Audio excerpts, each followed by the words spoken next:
dating apps are broken. Why? That's what we are going to talk about today. So, you might experience using dating apps. That's so popular nowadays. It's basically, in fact, it's the majority of people that meeting new people nowadays, especially for romantic relationship purposes. Okay, so far so good. But if you use a dating app, you will find out you have basically almost unlimited amount of matrices, unlimited amount of people that you can see on the app. For example, Tinder, the limit like 50 quota or 40 quotas a day, which means you can try to swipe right 50 people a day. There's a lot of people to swipe right. Swipe right means you want to meet them. If they also swipe right you, then you two will get match. But the problem with this easy swipe right is your switching cost will be just so low. If you are maybe seeing someone, then you just found out them maybe a little bit like not really good, just a certain aspect is not your type, then you will start thinking, why don't I try another one? Why don't I try to date another people, right? Then in this case, you will kind of lack of commitment to your relationship. Or let's say you are in a relationship with your girlfriend. Then one day you had a fight. This is just a fight that can be solved. But because of the switching cost is so low, the next day you started using Tinder, you started swipe righting a lot of people. Then you meet someone, then you say, oh, maybe I should end this relationship, and started to date another girl. Then these kind of things will make the partners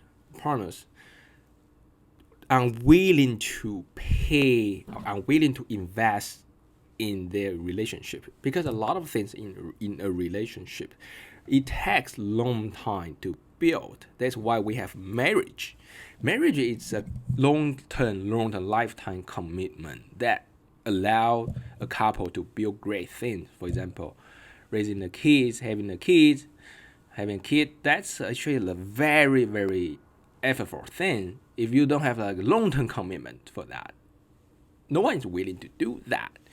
And dating apps it's a kind of the opposite, has the opposite effect of that. They make your commitment shorter and shorter, so that now you don't have like a long-term commitment anymore. Then you will not be able to achieve a lot of things a couple can achieve previously, because of a dating app. It kind of lowered down the switching cost very much, because in the past, if you had a fight with your partner, you won't be able to just open your app, open your phone, and open a Tinder, and swipe right a lot of people.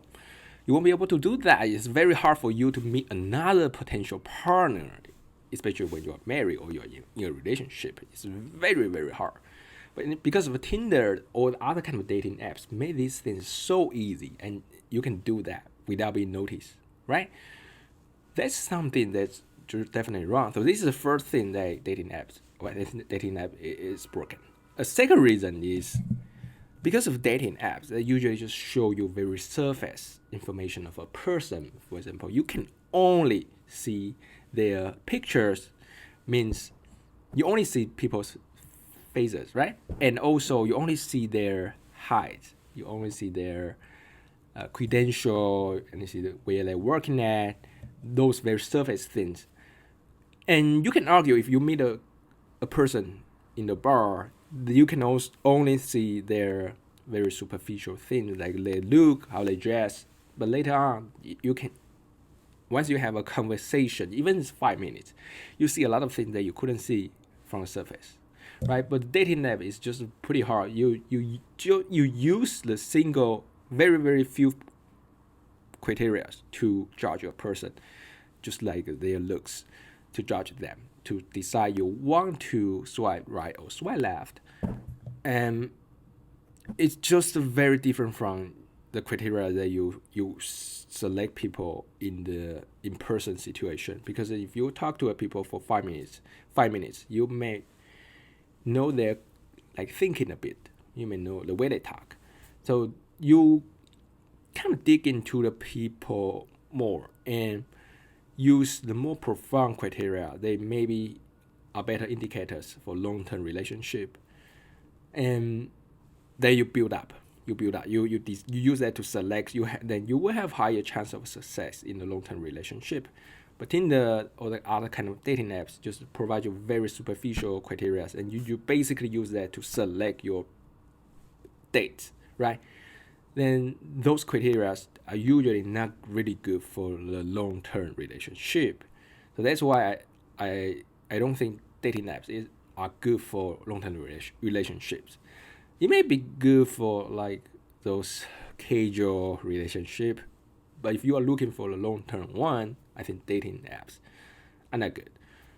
But definitely nowadays, because a lot of people are using that, the opportunity of you to meet a new person through in-person channel is lower, because now a lot of people using just that they don't try maybe in the bar to meet new people, because they think they can use dating app to meet other people much easier. So it's also hard. It's like a competition. You previously everyone focused on in-person channel. Now everyone focus on online channel. So it's harder for you to use in-person channel to meet new people, even you want to, because not many people want to do that. So it's harder for you. So I'm still coming up with a solution how to solve the dating app problem, right? Maybe someone will build a better dating app. They provide us to select people we want to meet in a more profound way. And there are always a lot of startups doing that, but very few of them really succeeded, right? If you really notice the way we use dating apps hasn't changed over the last 10 years. Isn't that insane? Our technology just improved so much. We are still use so like a 2000 way to use dating app. That's just doesn't make sense. All right, so that's a little bit my rant. And if you would like to receive more technology trends analysis like this, don't forget to subscribe. And other than that, enjoy your coffee. I will see you next time.